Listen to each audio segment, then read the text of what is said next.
May our Father, Messiah, and the Holy Spirit be with us.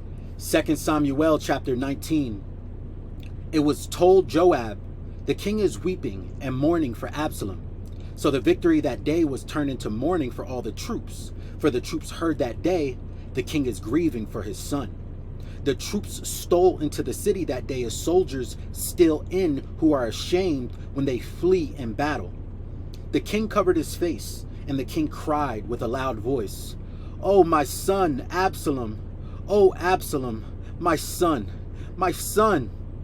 Then Joab came into the house of the king and said, "Today you have covered with shame the faces of all your officers who have saved your life today, and the lives of your sons and your daughters, and the lives of your wives and your concubines, for love of those who hate you and for hatred of those who love you. You have made it clear today that commanders and officers are nothing to you.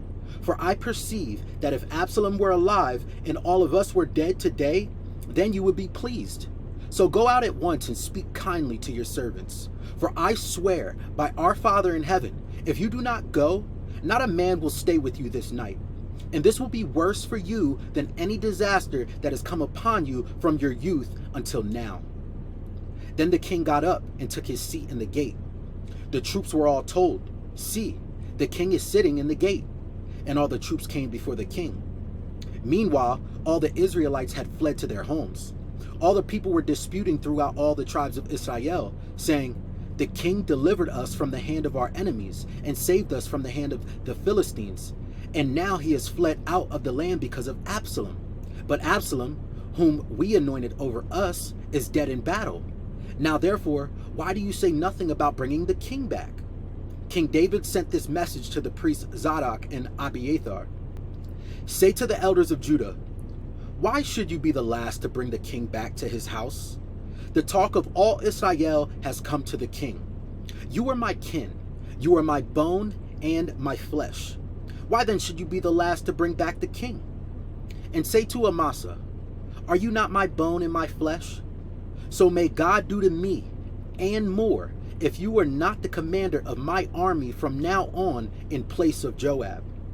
Amasa swayed the hearts of all the people of Judah as one, and they sent word to the king, "Return, both you and all your servants." So the king came back to the Jordan, and Judah came to Gilgal to meet the king and to bring him over the Jordan. Shemaiah, son of Gera the Benjamite from Bahurim, hurried to come down with the people of Judah to meet King David.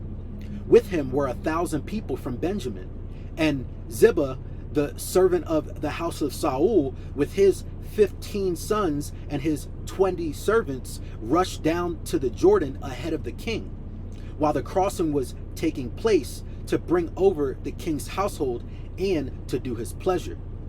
Shemaiah, son of Gera, fell down before the king as he was about to cross the Jordan, and said to the king, "May my lord not hold me guilty, or remember how your servant did wrong on the day my lord the king left Jerusalem. May the king not bear it in mind. For your servant knows that I have sinned. Therefore, see, I have come this day, the first of all the house of Joseph, to come down to meet my lord the king." Abishai, son of Zeruiah, answered, "Shall not Shimei be put to death for this, because he cursed our Father in heaven's anointed?" But David said, "What have I to do with you, you sons of Zeruiah, that you should today become an adversary to me? Shall anyone be put to death in Israel this day? For do I not know that I am in this day king over Israel?" The king said to Shimei, "You shall not die." And the king gave him his oath. Mephibosheth, grandson of Saul, came down to meet the king. He had not taken care of his feet, or trimmed his beard, or washed his clothes, from the day that the king left until the day he came back in safety. When he came from Jerusalem to meet the king said to him, "Why did you not go with me, Mephibosheth?" He answered, "My lord, O king, my servant deceived me. For your servant said to him, 'Saddle a donkey for me, so that I may ride on it and go with the king, for your servant is lame.' He has slandered your servant to my lord the king. But my lord the king is like the angel of God. Do therefore what seems good to you. For all my father's house were doomed to death before my lord the king. But you set your servant among those who eat at your table. What further right have I, then, to appeal to the king?" The king said to him, "Why speak any more of your affairs? I have decided. You and Ziba shall divide the land." Mephibosheth said to the king, "Let him take it all, since my lord the king has arrived home safely." Now Barzillai the Gileadite had come down from Rogelim. He went on with the king to the Jordan to escort him over the Jordan. Barzillai was a very aged man, 80 years old. He had provided the king with food while he stayed at Mahanaim, for he was a very wealthy man. The king said to Barzillai, "Come over with me, and I will provide for you in Jerusalem at my side." But Barzillai said to the king, "How many years have I still to live, that I should go up with the king to Jerusalem? Today I am 80 years old. Can I discern what is pleasant and what is not? Can your servant taste what he eats or what he drinks? Can I still listen to the voice of singing men and singing women? Why then should your servant be an added burden to my lord the king? Your servant will go a little way over the Jordan with the king. Why should the king recompense me with such a reward? Please let your servant return, so that I may die in my own town, near the graves of my father and my mother. But here is your servant Chimham.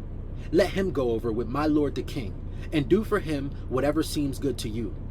The king answered, "Chimham shall go over with me, and I will do for him whatever seems good to you, and all that you desire of me I will do for you."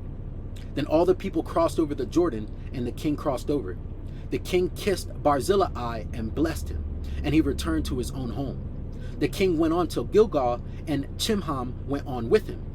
All the people of Judah and also half the tribe of Israel brought the king on his way. Then all the people of Israel came to the king and said to him, "Why have our kindred, the people of Judah, stolen you away, and brought the king and his household over the Jordan, and all David's men with him?" All the people of Judah answered the people of Israel, "Because the king is near of kin to us. Why then are you angry over this matter? Have we eaten at all at the king's expense, or has he given us a gift?" But the people of Israel answered the people of Judah, "We have 10 shares in the king, and in David also we have more than you. Why then did you despise us?